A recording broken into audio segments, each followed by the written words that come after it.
I'm Sonny Liston, I'm Jack Dempsey, there's no one like me. I'm from Naircross. There's no one that can match me.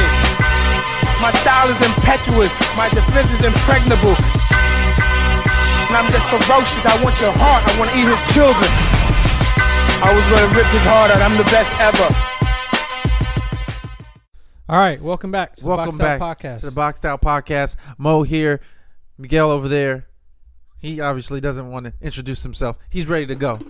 Let's talk about... Is this round 13 of the podcast? No. Or not. Round 1? This is round 110 or whatever we're at. All right, let's just get into Let's get into it, man. Triple G. I'm glad we're recording this now and not as opposed to, after the fight. After the fight. Because I was angry about the scorecard. Were you angry? Yes. Were you Mo angry like after the Canelo scorecards were read off? No, because Cotto lost that fight. Yeah, but you were just mad at the degree to which people thought he lost that fight, right? You know what? I don't know. I don't know.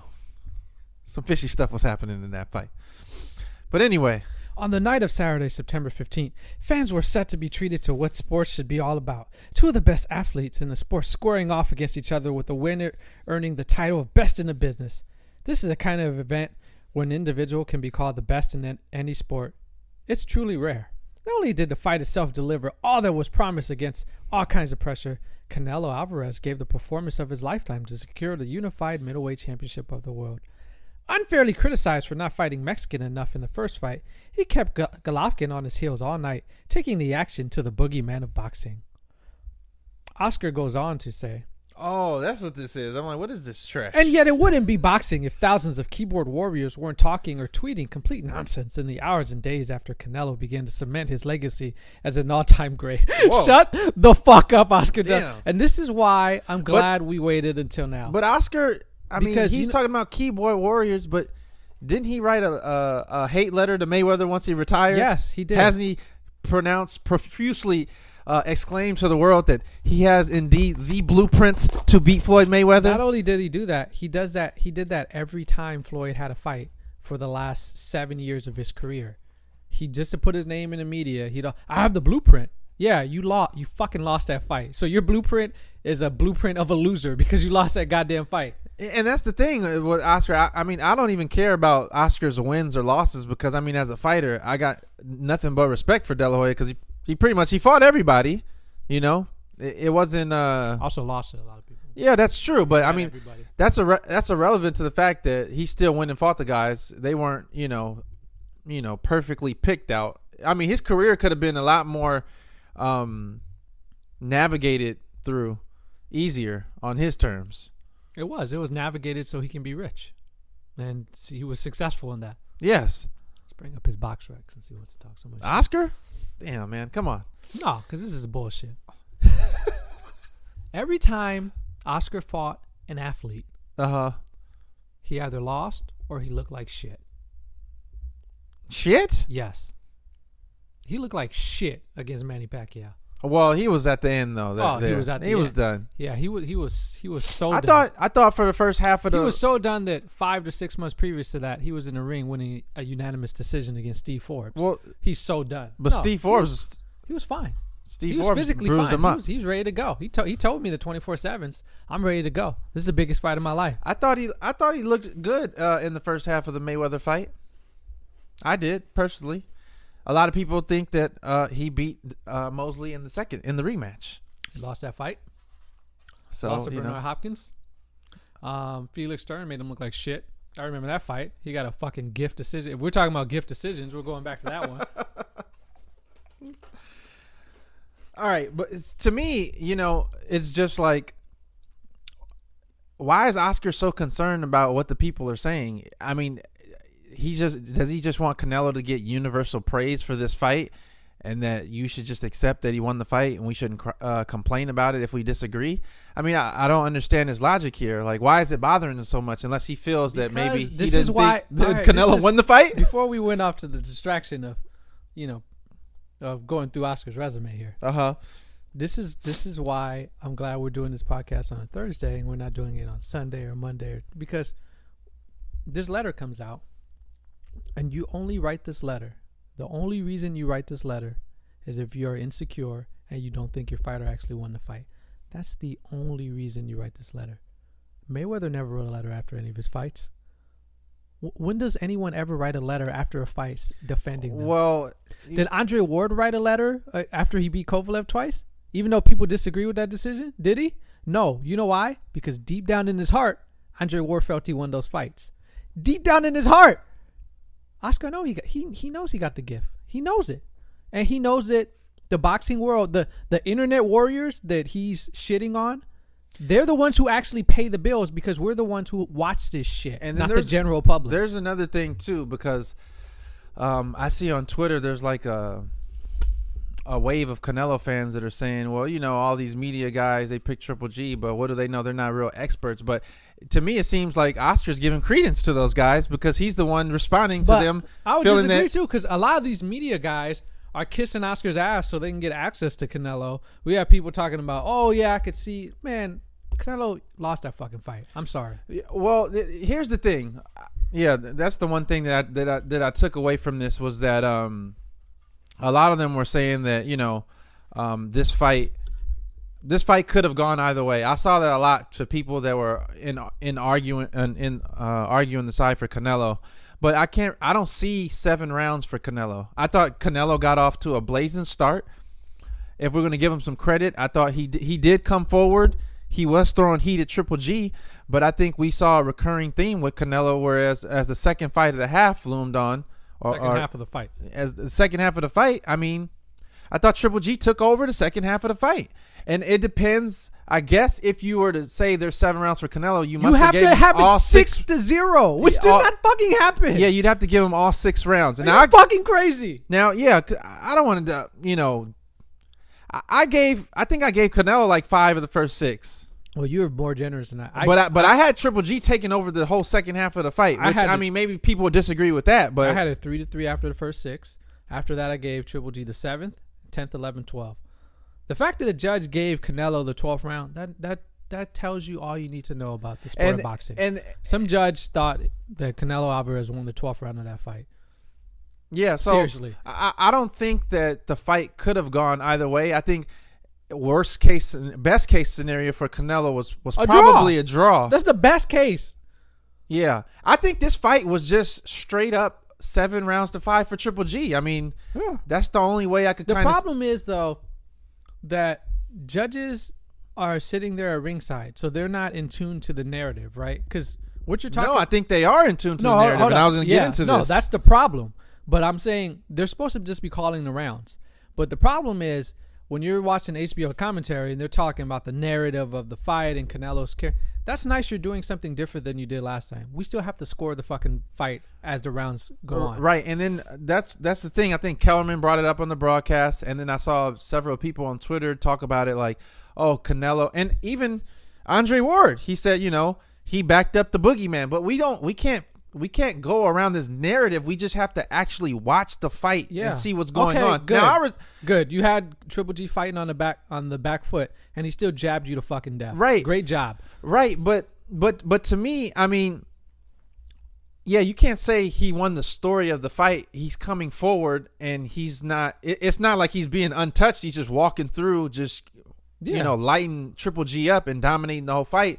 Then that's a different story. If you're backing him up, pushing them back, getting them on the ropes, working them, being extra physical. I mean, he did take the fight to him in a sense of keeping the distance where he would most likely want it.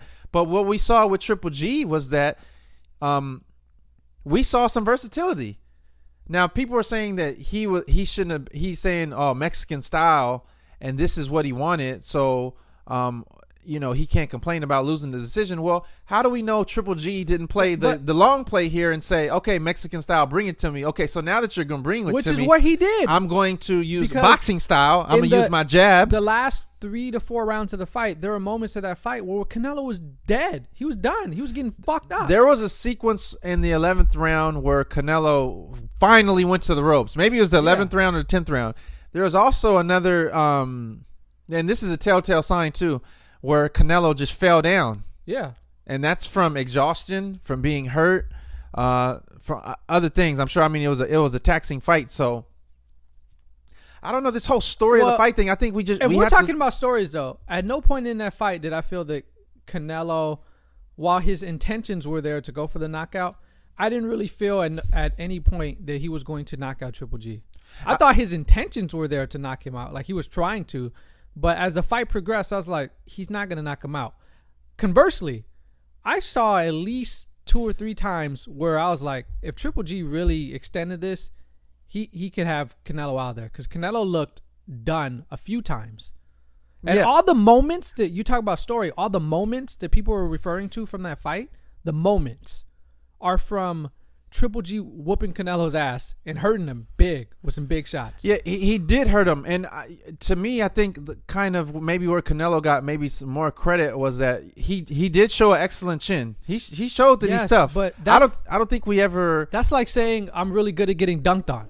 Right, but I don't think we ever really did we ever really question Canelo's toughness? I don't think we questioned that. Yeah, but I thought he did at certain points after it did look like he was hurt. I thought he did rally a little bit, but I don't think it was enough to win the round after Triple G. But see, like your toughness is it's an intangible, which means it's something that it's great to have because it gets you to start doing tangible things, right? Like if you're getting your ass kicked and you're getting rocked, but you're really tough, that means it gets you through that tough situation so you can come back and actually do things that matter and score and win rounds. It's not just something you get credit for if you're just tough. Right. You can just take a beat. That's not something you just get credit for. And to me, I don't know. I don't want to seem like I'm just pro Triple G here. No, but listen, I will make, we are official pro Triple G podcast of the boxing internet. Right. But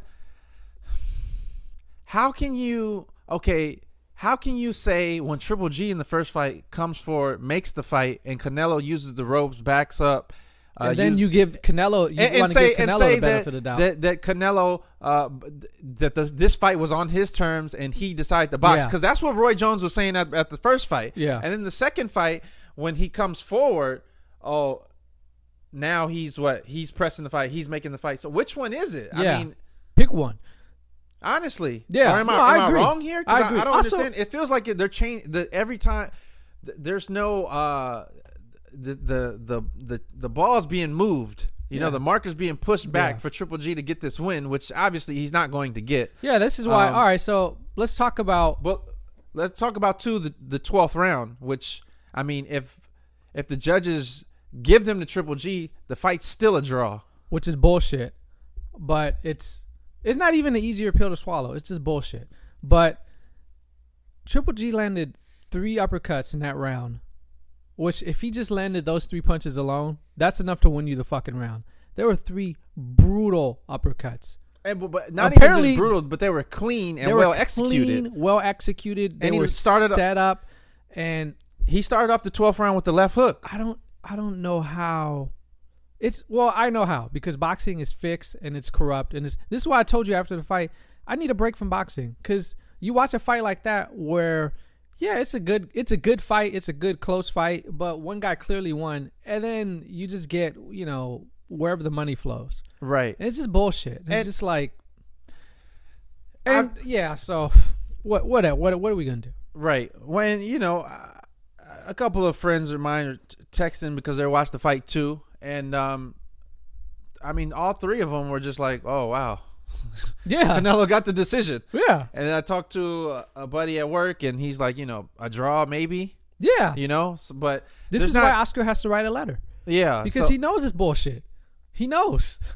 He knows it's bullshit. Yeah, it just feels like the narrative of the fight just changed to just tweak it towards Canelo. This is, to me, honestly, I think Canelo's a good fighter, and I think he has a style that the judges do favor. And I mean, coupled with his star power, to me, it just makes it hard to root for a guy when he's already got, the chips stacked up on his side. Yeah, it's like if there's anyone who doesn't need the benefit of the doubt in rounds, it'd be this guy. And then you point to the who he's going to fight next, and it's just like, you see what this is. You see why he gets this decision. Because it's to start the paychecks flowing again. It's so they can put him in there again with guys that he can, pretty much outclass. And just let's run up the pay-per-view bill again. Let's keep it rolling. I just feel like also, too, with these two fights, because Triple G couldn't get the knockout, I think he's being graded harder against. If you, But I you think know what, the though? power punchers. I agree, but you know what? And we always talk about this. That's the dumbest argument in boxing when people say, "Oh, I just want to see a knockout."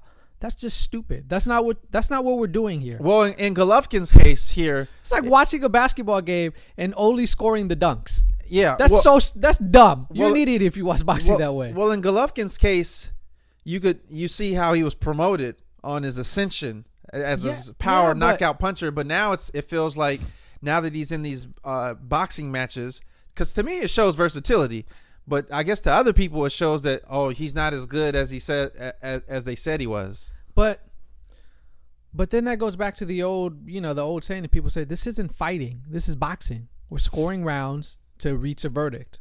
Just so it's not like we're not fighting to the death. So right, and in this verdict, I mean, we can say in this verdict that through 24 rounds, I mean, we're saying 24 rounds. Triple G is Triple G 1-1. That's bullshit. He lost his undefeated record. Yeah. His middleweight defense streak or whatever, and his undefeated record. Yeah. So, but let's real quick, because we can go on and on about this bullshit. So, let's talk about what's next for both guys. So Triple G apparently they're both, I guess, going to have interim fights before they don't fight again in May, because they're not fighting again in May. Well, we did say that they won't fight, and they ended up fighting the second time. They're not fighting in May because Oscar. This is all to bleed the fucking bleed it dry here. Canelo's gonna have a bullshit fight in December. He's gonna have another bullshit fight in December.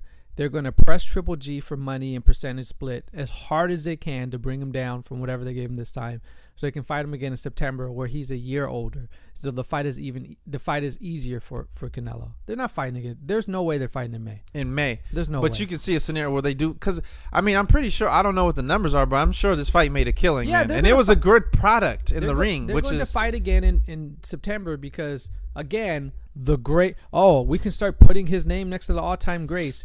You're barely struggling to stay even on board with a fighter who has passed his prime and who you are 8 years younger than. Are you fucking serious? Floyd Mayweather was dusting cats who he was 10 years older than.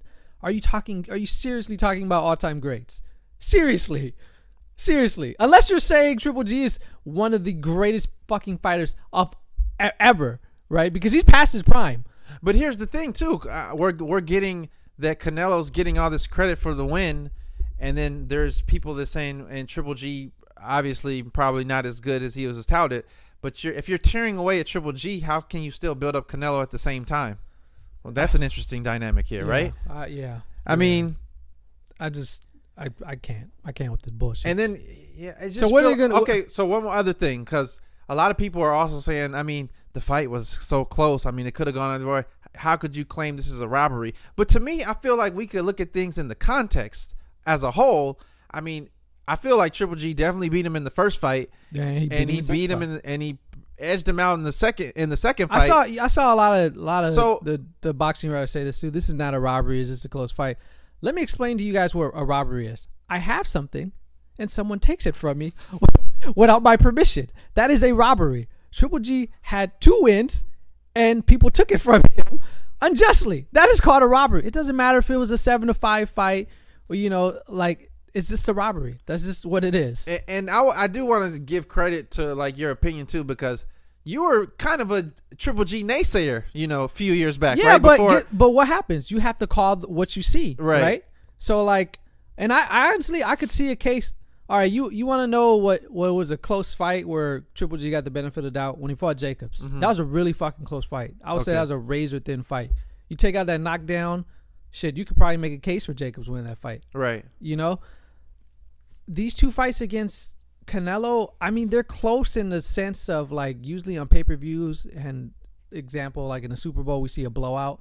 So when we see a game that's within semi-competitive. Yeah, we're like, oh, what a great Super Bowl. It was such a close game. Not really, I just think the fight was quality, though. It was a good quality, but it wasn't as close as people were saying it was, in my opinion, but whatever. And then I just think also, too, can we now just say? Can we say that Triple G is not one dimensional? I mean, because he fought the fight on the back foot, not using the ropes or the perimeter ring. I mean, this fight was pretty much fought center ring, right? Yeah. I mean, at like medium range distance. So, and he showed that he can counter punch, right? I mean, his face was pretty marked up after the fight, and a lot of people were using that as he was just in the fight. That's what happens when you're just in the fight. But I still thought defensively in the second half, I thought he was outboxing Canelo. Yeah, he was, and making a miss. Yeah, we can go on and on. We only got like 5 minutes, 6 minutes left. Let's. So Triple G, I mean, what do you do if he's in the catch-22 because he knows he probably only has 2 fights, maybe 1 or 2 fights left. He would like for one of those to be another because he's human and he has a family to feed. And all of you guys spent your fucking you got your legs nice and fresh so you can run away from him for 5 years, and so now he needs to cash out. So he's kind of beholden to Canelo, and which is why this fight will happen in September when it's an easier fight for Canelo because he needs the 36-year-old fighter to be even older when he fights him. But whatever. So he just has to wait. So if it's like they're talking about him fighting in December, I guarantee you he doesn't set that fight until Canelo makes his fight in December because he has to wait. He has to see what Canelo does. So if I was him, I wouldn't fight at all until I fight Canelo again because he has to save whatever freshness he has. Because he's really at the stage of his career where you can get old overnight. Yeah. And he can just lose to another guy flat out. Yeah. So, and then, all right, so then they're talking about Canelo fighting Lemieux in December, and Lemieux had a freaking beautiful one-punch knockout of O'Sullivan. I don't know why that fight was hyped up. Like, people even cared. I don't know why that fight was televised. Like, I didn't give a shit about. Last we saw David Lemieux, right? Well, I know he had a fight afterwards, but he was getting schooled by Billy Joe, right? Right. And then Spike O'Sullivan, I don't know where he got this buzz from. He beat Douglas, remember? Yeah, I know, but Douglas came straight at him and fought a fight that wasn't even, you know. But whatever. Honestly, what do you think happens when Canelo and Lemieux fight? I mean, Canelo's going to outbox him. Yeah. He's not going to, he'll probably move more. Yeah. He won't probably, I mean, he could probably take it to Lemieux because he has no defense, but I think he'll probably use some movement and walk him into some stuff before he starts to take over the fight. But yeah, it's not a challenging fight, and I don't see how that Lemieux is in any type of a mandatory position to fight Canelo. Well, you can ask his but I think a lot of people are giving shit about Triple G for fighting Charlo. Well, shit, Canelo's the man now, so let's see Canelo Charlo. But that goes back to Saunders. That goes back to initially where I was talking about. They're not going to put Canelo in the ring with an athlete. They're just not. That's not going to happen. There's Joshua and Povetkin next week. I'm not watching this because this is on the Zone. DAZN. Are you doing your free 1 month subscription? Once it's free. I'll forget to, and this brings up something else I want to talk about. Well, one, I'll forget to cancel it, and I'll just have this I'll be paying Eddie Hearn money every month. I will watch this shit on YouTube. If you have if that sounds very illegal to you, well, go find the guy who uploaded it and arrest that son of a bitch. Because I'm just gonna go to YouTube.com. I'm gonna put in something in my search engine. If it shows up, it shows up. So I'll watch this shit the next day. If something happens, I doubt, because the last 2 Joshua fights sucked. Well, they've been sort of lackluster, which I kind of... Do you feel like he's a little bit gun shy after getting in that near loss experience with Klitschko? I feel like. I don't think it's gun shy. I just think he's kind of one of those, and he showed against Klitschko, like, he needs that opposition to raise him to that level. So, like, if he's not in there with somebody who's really going to test him, he's not going to bring it out. So I guess you could say it's gun shy, but some people are like that. Like, they're only gonna fight their best when they're actually pushed to it and they're in there with somebody, on their level or greater. And I think he might be one of those guys. So he just fights to the level. Yeah, because if you look at his last 2 fights, he could have smoked those 2 guys. Because those 2 guys got fucking knocked out in their next fights. Yeah, I think. But he just didn't, because he was just easy to they didn't push him, they didn't test him. Well, Takam got knocked out. And then Parker lost the decision to Dylan White. But, okay. What else? I mean, let's get into a little bit of Contender. All right, yeah, because we only have a few minutes left. Yeah, so there's 2 episodes since we last talked about the, episode 2, right? Yeah. So we did 3 and 4. So in episode 3, I think it was Michael Moore and I forget the other guy's name. But this Michael Moore guy is an interesting character because he likes to talk a lot of shit and a lot of trash talk. Yes, big time. A lot of histrionics when they're in sparring, putting his hands down, letting guys punch him. Yeah. But he talked a lot of shit. But in his fight, when it was his turn, he backed it up. Yeah. And it was a fight that turned into a phone booth fight. Now, I can't remember the other guy's name. Malcolm. God, what the fuck is his name? I can't remember his name, but he was more of an outside fighter. And what ended up happening was, it was Malcolm McAllister and Michael Moore. So McAllister's an outside fighter, but what happened is Moore kind of took the fight to him and pressed him on the ropes. And this fight was fought primarily on the ropes. Malcolm McAllister looks exactly like Chance the Rapper. It's exactly it was very distracting. But this guy is ripped too. Chance the Rapper, I'm sure he's in good shape. Yeah, so Moore, he did suffer a cut, which played into him putting himself. Now, he made a strategic move. Yeah, but he wasn't smart because he's like, I'm just going to take one more day because of the cut. No, I'll take the last fucking day. Exactly. What are you doing? Exactly, because who knows how quick of a turnaround that guy that picks you. We're talking about he won the fight. Right. And then so the next episode, he gets to select where he fights in the next round. Right. And as opposed to taking the latest day stamp, so he could fight, the last possible fight in the second round, he only chose to take basically a 1 fight delay, which I think is a strategic error. But they're not paying these guys. Yeah. To all think. right. So then there's a Cash versus Sherrill was the main event in the next fight. And this, if you were waiting for some Contender fireworks, this is where they came into. So Sherrill is like a boxer mover kind of.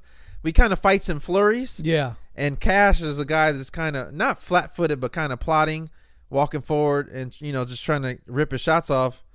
Well, he gets rocked.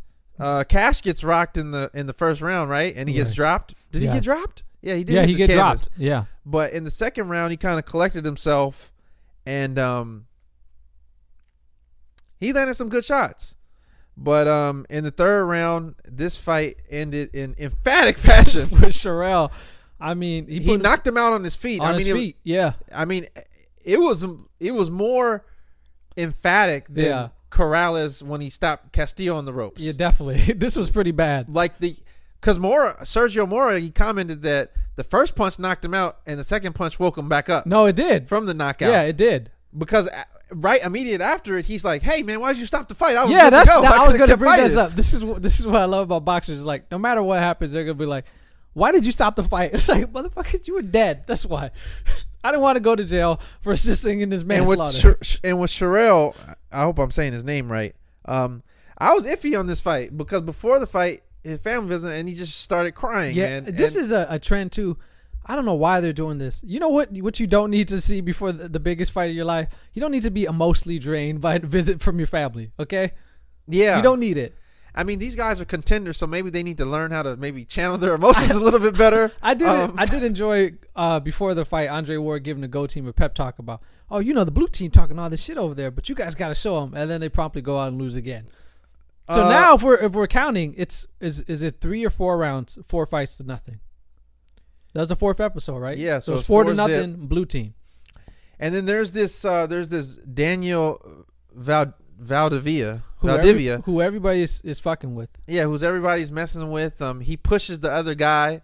That was Sherrill that he was getting into it, right? He was getting into it with Sherrill, which he thought Sherrill was going to pick him, and he ended up picking the other guy.